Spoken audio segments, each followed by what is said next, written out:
An exchange of blows is underway between Tehran and Tel Aviv. Iranian nuclear facilities and military bases have been bombed for over 24 hours. Iran responded with a nighttime attack on Israel. Several waves of missile strikes hit residential buildings, mainly in Tel Aviv and Jerusalem. There are at least several dozen casualties on both sides. Tehran has also warned Israel's allies that further assistance in repelling Iran's attacks will be considered an act of joining the war.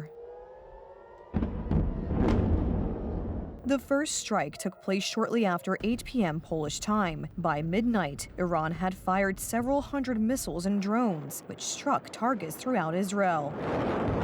Although most of the missiles were intercepted by anti-aircraft systems and the so-called Iron Dome, some of them broke through the defenses and reached their targets.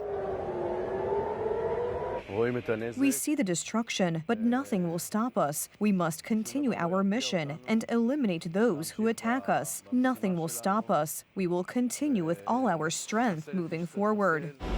The rocket attacks on Israel continue. After several waves during the night, Iran fired another salvo in the morning. However, this did not change Tel Aviv's stance, which continues to carry out bombing raids on Iran. In the west and center of the country, Israel has gained air superiority and dominance over Tehran.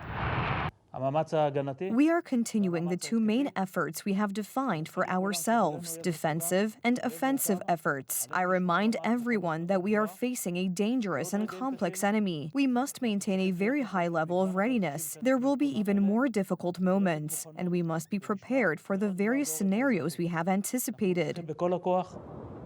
In the media, there are warnings of a possible Iranian nuclear response. However, it is not known whether Iran has such capabilities at all. Iran's supreme leader has called on his compatriots to resist Israel. According to Tehran, Israel's attack was unjustified. Life will become bitter for them, without a doubt. They should not think that they have struck and that is the end of it. No, they started it and caused the war. We will not let them get away unscathed after the great crime they have committed.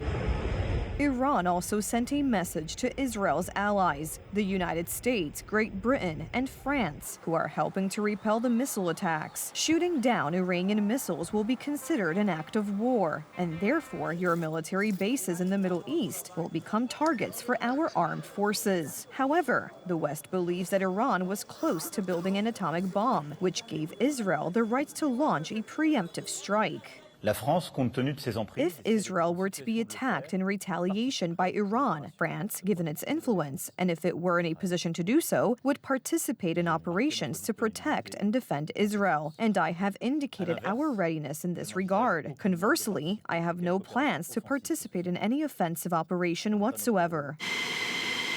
The Israeli armed forces have announced that they will respond today with massive airstrikes in retaliation for last night's missile attack. There is no indication that either side will back down without a response this time.